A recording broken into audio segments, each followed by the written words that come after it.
This is a full story. Kitten wishes you all a happy and enjoyable story. When I went to deliver lunch to my fiance, I overheard her laughing and chatting with a male colleague in the office. When the conversation shifted to me, her tone suddenly turned sharp and venomous. When he calls me, it's as annoying as the weekend construction noise upstairs. The moment he hangs up, my world finally goes quiet. He always wears short sleeves to show off those ugly scars. It's not just embarrassing. It's like he wants to constantly remind me that he once saved my life. You wouldn't understand, it's really so annoying. Alice probably had no idea that I was standing just outside the door. I glanced at the scars crisscrossing my wrist and let out a bitter laugh. Back in college, we were stranded on a mountain after a mudslide during a club hiking trip. Days passed with no rescue in sight. I feared she'd die of thirst, so I slit open my own arm and fed her my blood, keeping her alive. The doctor said if the rescue had come any later, I would have lost that arm completely. So she hated it too, huh? Just last night, she told me I didn't have to hide the scars with long sleeves, that she never found them ugly. Every time she saw them, she would tear up and hug me tightly, saying, "Thank you, Rocky. If it weren't for you, I wouldn't be here today." I only realized today, she's actually a very talented actress. Even those tears, even that emotion, it was all a performance. She must have been mocking it all in her heart every time she said it. Alice, I heard, he also suffers from migraines. Isn't he using the best herbal remedies to manage it? TCH, that's at least 5 figures a month. You work so hard to make money, and he doesn't even help out. Still unemployed after all this time. The migraines were a result of carrying her through the rain for hours during that mountain ordeal. I'm not unemployed. I'm a freelance designer. I just don't have a fixed office schedule. Every cent she gave me for medicine, I saved. I was planning a surprise for her, but I guess I won't get the chance now. I stood there, wanting to hear what else she'd say.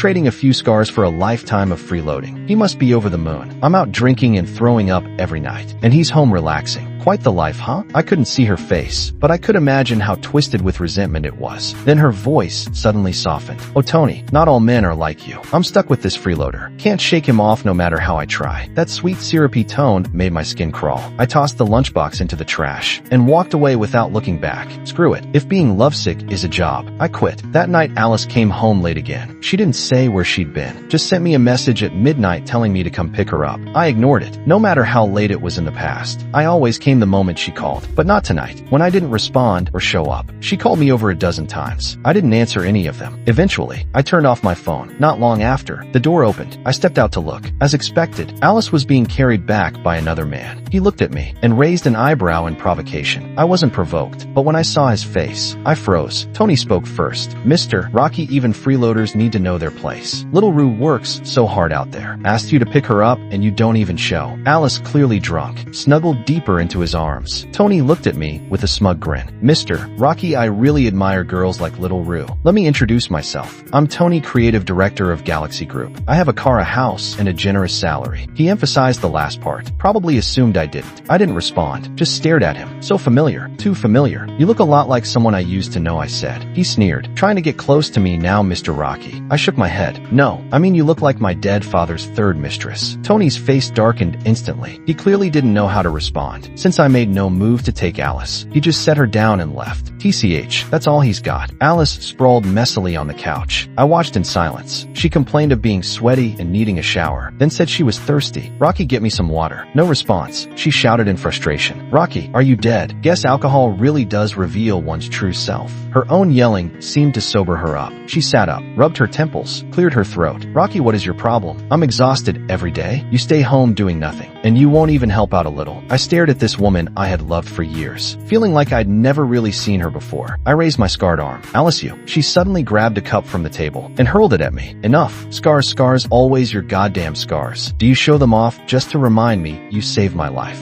I said I got it. "Stop shoving it in my face. Are you trying to drive me crazy? You know how many years I've been at Tianyang, with no connections or background. Even a dog can get promoted over me, and I can't. You know what Tony told me? If I had met him back then, I'd be soaring by now. What can you give me, Rocky? Tell me. Every time I come home and see your face, I'm disgusted. I don't want to come home. Rocky, why are you so useless?" She screamed hysterically, smashing several more cups at me. Shards littered the floor at my feet. She had completely forgotten everything she used to say. The migraines were so bad that I couldn't handle a full-time job. She was the one who encouraged me to go freelance, saying it would be easier. I once insisted on getting a steady job to help her, but she harshly rejected it, saying she could handle things. Now I was nothing but a leech. I took a deep breath. So in your eyes, I've always just been a burden, huh? Alice broke down in tears. Yes, you're a burden. A totally useless burden. You bring nothing to the table. Being with you only drains me. 5 years, reduced to a single word burden. I felt so tired. I laughed. Great. Then congratulations. You're free of this burden now. I took out a card. It held every cent she thought she had spent on me. I placed it on the table. Everything you thought you gave me was just me trying to make you happy. Alice froze. She had always believed I was the one who couldn't live without her. She hadn't expected me to walk away so easily. After a moment, she forced a smile. Is this your new act? Not funny. Haven't you heard of the boy who cried wolf? I went to the room, grabbed my suitcase. She remained unfazed. You'll be crawling back in 3 days without me. Rocky, I'll give you one more chance. Come back now. Miss this chance, and I won't stop you next time. I didn't look back. I'll give that line back to you. When I leave clean. No regrets. After I closed the door, I heard something heavy slam into it. I dialed a long-forgotten number. Hey Dad, does that inheritance still have my name on it? Dad said yes, but there were conditions. And now, here I was, standing at the employee entrance of Tianyang, face to face with Alice and Tony. Alice looked awkward, eyes darting around before she stepped forward. She grabbed my arm. Rocky, I already told you. I wouldn't try to stop you again. So why are you here? It's so embarrassing. Leave before anyone sees you, or I'll call security. Tony added with a sneer. Security really is slack these days, letting anyone in. I looked at the two of them like they were idiots. Then I pulled off the employee badge hanging around my neck. Huge badge, and neither of them noticed. Too obsessed with their own damn charm. I swiped in right in front of them, and walked through the door, muttering to myself, blind people can get hired at design firms now, leaving the two of them behind, frozen in the wind. I stared at my workstation in the creative design department, a few black lines metaphorically drifting over my head, and suddenly felt like cursing my dear old dad. What a perfect arrangement. Of all the places I ended up in the same department as those two. It really wasn't my intention to go to war with Alice. It was pure coincidence. After losing faith in love, the only thing I cared about was my dad's money. If I didn't claim it, those kids born to his mistresses surely would. Why should I walk away empty-handed? I sighed. Hopefully we could coexist peacefully. But even if I avoided trouble, trouble still came looking for me. Alice was the first. While I was quietly organizing my things, she came over. Rocky, are you regretting leaving me? But you really didn't need to come to this company. You've never worked in a real office before. You don't understand how it works here. The creative department is always super busy. I don't want you slowing us down, and I don't have the time to teach a rookie like you. You should be considerate and just quit. Seeing I didn't even lift my head, she knocked on my desk. Are you even listening to me? I looked up. You done? She frowned at me, but didn't respond. I picked up my phone, opened WhatsApp, and sent a voice message to finance. Hi, this is Rocky from Creative. Quick question. What's the penalty if someone leaves their post and causes disruptions for 10 minutes during work hours? I'd like to report Alice from our department. You can check the cameras. She's bothering me during official working hours. Alice pointed at me furious. Oh, so it's 200 per instance. Got it, I'll let her know. I set my phone down. I didn't want to make this ugly. And don't assume every man's a spineless simp. Ending things cleanly was me showing the last shred of decency. I hope you can respect that. I didn't know how much of that she truly heard. She pointed at me, gritting her teeth. Fine, Rocky, you've got guts. Then she stormed off in a huff. Yes, she definitely didn't hear a single word. Looks like things were only going to get messy, eh? As expected, right after she left, Tony came charging over to back her up. During the team meeting, knowing full well I was a newcomer, he still hyped me up like I was some kind of legend. I heard our new designer Rocky has an impressive portfolio and has won quite a few awards. Some of us in the department can't even compare. The moment he said that, I knew I was done for. Dozens of unfriendly stares landed on me. He basically painted a target on my back. Anyone with talent has pride. No one wants to be overshadowed so soon by a stranger. I knew Tony was just getting started. And sure enough, he threw the hardest clothing design project of the month at me. Since designer Rocky could get in without climbing the ladder, his skills must be exceptional. I'm sure he can handle this independently. Good luck, I believe in you. I had already looked into the project. While the concept wasn't too complicated, it demanded a ton of intricate detail that couldn't just be stitched together soullessly. It required a designer to weave complexity into harmony. I was confident, but it would take serious time. Let's make it 3 days. The higher-ups will review it then. Tony didn't even let me speak.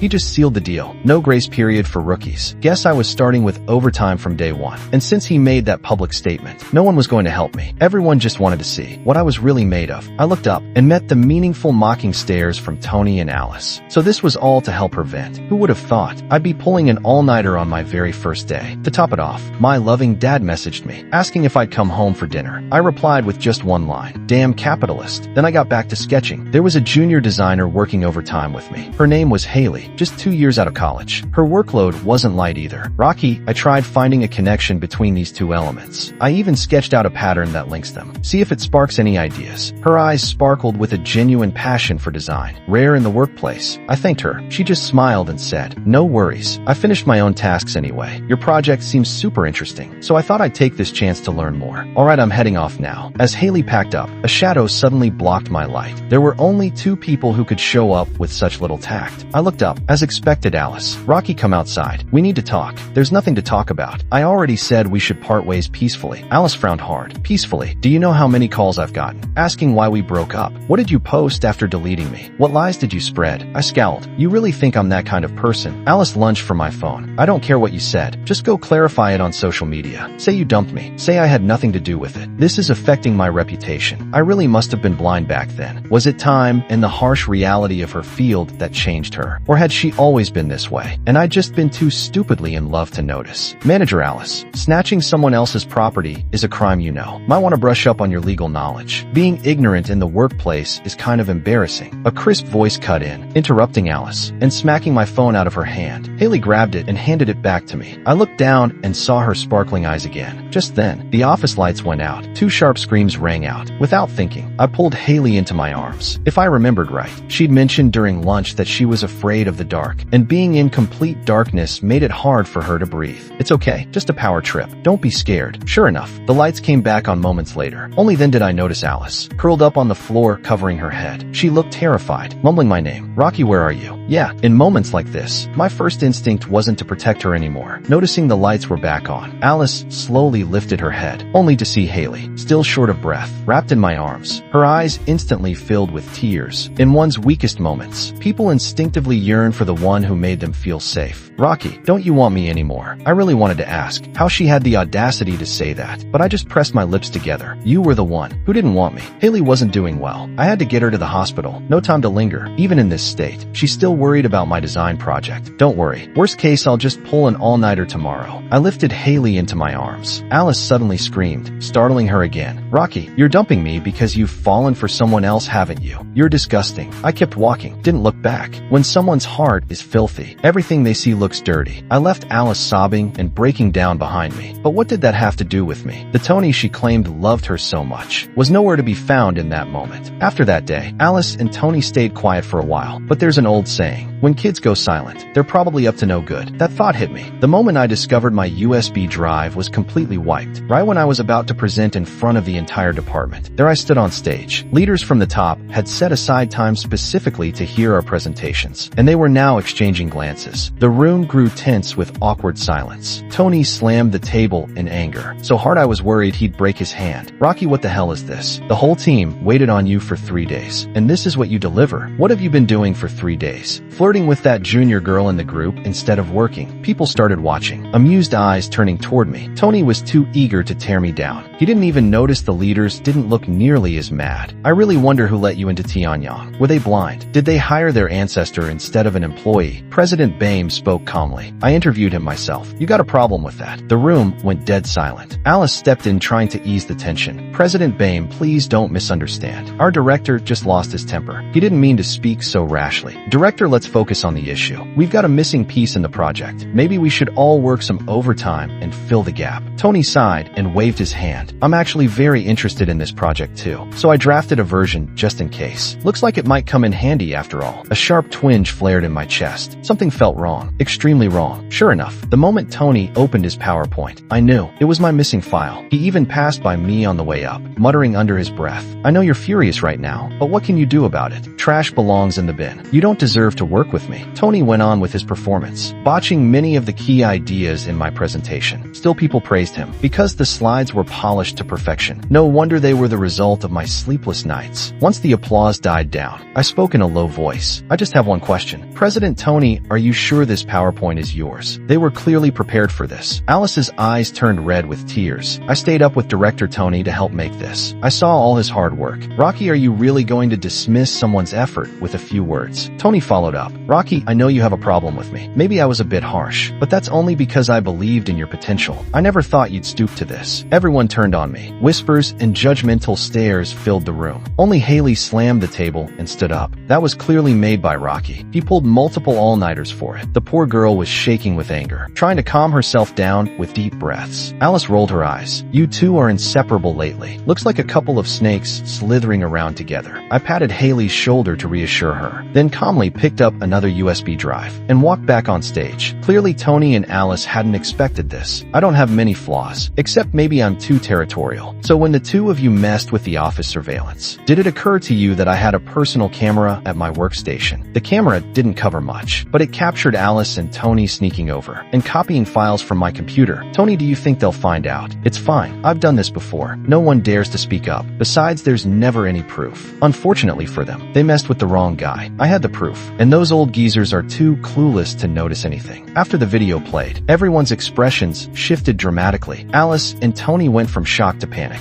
Then after a quick exchange, they tried to collect themselves again. Meanwhile, the faces of those so-called clueless leaders had turned pitch black. President Boehm held back his fury. Director Tony, would you like to explain this? Tony stammered. Neither he nor Alice could utter a word. I tapped the table. That snake comment. I'll return it to you both exactly as it was. Then I turned and walked out. Haley ran after me. Rocky, I heard Tony's got serious backing. Most people wouldn't dare cross him. That's why others whose work he stole stayed quiet. The way he acts like he's untouchable. It's disgusting. I gave a cold laugh. Don't worry. I'll be fine. Backed by what? Certainly not more than me. Haley's warning proved true soon enough. My presentation was restored, and I even received recognition for it. But one by one, colleagues in the same team started resigning. Apparently, seeing me speak out gave them courage. They began reporting how Tony had stolen their work too. But the ones who left were them not Tony. One after another, they disappeared. In the end, only I remained untouched. But rumors swirled. Everyone was sure I'd be the next to go, and that I'd fall hard. No one wanted to get involved with me. I was still an outcast. Only Haley dared come close. I didn't care. I just focused on doing my job. A few people tried to offer advice. Rocky, stop being so stubborn. Do you even know who the real boss behind Tianyang is? Of course I knew. It's Tony, right? They say he's the prince, sent down by the big boss to get some real-world experience. I just smiled. Okay, if he's the prince, what am I then? The day the team announced the annual party, Tony and Alice approached me, looking down from their high horse. Tony said in a pitying tone,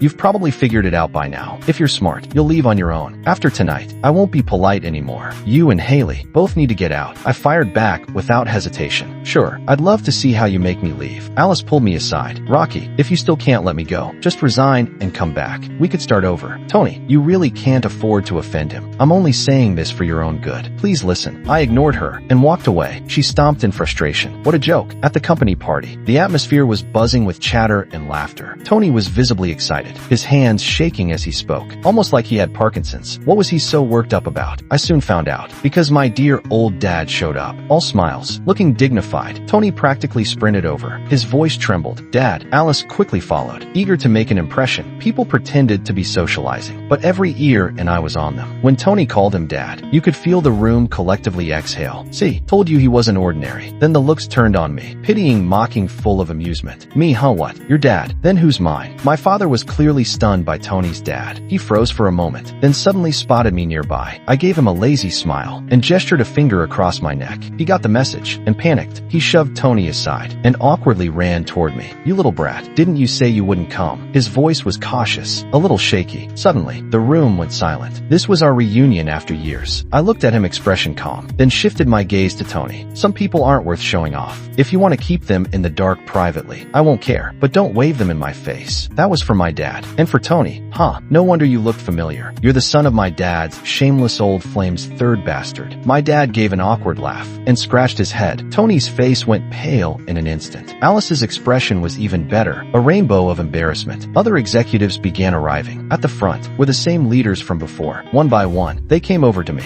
and patted my shoulder. President Boehm beamed. "Rocky, remember me? I used to carry you around when you were little." I nodded. "Of course. Back then I even peed on you." Other elders said similar things. I greeted them all politely. Throughout this, judgmental and mocking glances kept landing on Tony. He stood alone, clenching his fists, then unable to bear it, he fled the scene. "Oof, That probably stung. The last person to arrive seemed to be one of my dad's partners. Rocky, you might not remember me, but you surely know my daughter. Just as Alice gritted her teeth and tried to approach. Rocky, a clear voice called out, one I couldn't mistake. Haley was wearing the gown I designed for her. She had picked it well and wore it even better. A flicker of awe passed through my eyes. Haley walked up to me, smiling as she linked her arm through mine. Rocky, come on. Invite me to be your dance partner. I had just opened my mouth when a soft, wounded voice cut through. Rocky, don't you want me anymore? It was Alice. Her eyes were red, tears already brimming. She could cry on command, a skill that never failed to amaze. Before I could say anything, Haley reached out, grabbed a glass of wine from a nearby tray, and threw it in Alice's face. I've held back long enough. How do you still have the nerve to say that after shamelessly slipping between Rocky and me? No matter how wide the world is, it's not wider than your thick skin, soaked in wine. Alice still didn't retaliate. She stared at me with pitiful eyes. Rocky, I only wanted to climb higher, so I could give you a better life. Rocky, she still didn't give up, trying to grab my sleeve. Haley must have been nervous, afraid I might waver, but I calmly stepped away from Alice's hand and turned to Haley. My beautiful lady, may I have this dance? Haley beamed, placing her hand in mine. Behind us, Alice broke down completely, sobbing like a child, her image ruined. None of it had anything to do with me. The next time I heard about those two was during one of Haley's gossip sessions. Rocky, did you hear? Tony and Alice both resigned from Tianyang. Well, maybe not resigned. They probably just couldn't face staying any longer. Tianyang's the top of the industry, and the annual party gets tons of attention. What they did is already an open secret. Word is, Tony's dad took back his house and car. They've been struggling to find jobs, burned through all their money, now renting a basement apartment. It's hilarious. They got sick of each other, so each found someone richer. Guess it's true what they say. The cheater always gets cheated in the end. I flicked her nose, having fun. Haley collapsed into my arms. Of course, scumbags deserve bad endings. Fair enough, but I had long stopped caring. After laughing for a bit, Haley suddenly grabbed my hand. Oh no, we're gonna be late. We were supposed to see that famous doctor for your migraines. Rocky stopped smiling. Let's go? Do you have any idea how hard he is to book? See, I'm happy now. So why waste time on irrelevant people? If line alternate ending double rebirth. My whole body ached. My throat was dry. The surface beneath me wasn't my bed. Where's Haley? Where's my daughter? Panic overwhelmed me. I tried to open my eyes, but couldn't. My heart raced. My thoughts a mess, but I couldn't wake up. In the haze, I heard a familiar voice calling. Rocky, not Haley's voice. Warm droplets landed on the corner of my mouth. So thirsty. Without thinking, I struggled to open my lips, to drink it in. A strong metallic taste filled my mouth. Blood. More drops followed, flowing endlessly. I didn't care. I kept drinking. The thirst slowly faded. Then I heard someone crying. Rocky, you must survive. I begged that monk for a long time for this second chance. Please be okay. I want to start over with you. We both need to live well. My mind was in a daze, but one word pierced through. Rebirth. The moment I realized that, I woke up with a jolt. Rocky, you're awake. I'm fine, don't worry. It doesn't hurt at all. I ignored her, scanning the area. It was dim, but I recognized this place instantly. The mountain cave, where Alice and I had once been trapped. During the landslide, I had been reborn. A wave of despair washed over me. Why did I return to this point? What about Haley? What about my daughter? Alice probably thought she was the only one who came back. She kept talking beside me. Rocky, it's okay. Don't worry about me. It doesn't hurt. We'll get out of here, won't we? Does this count as us being bound in life and death?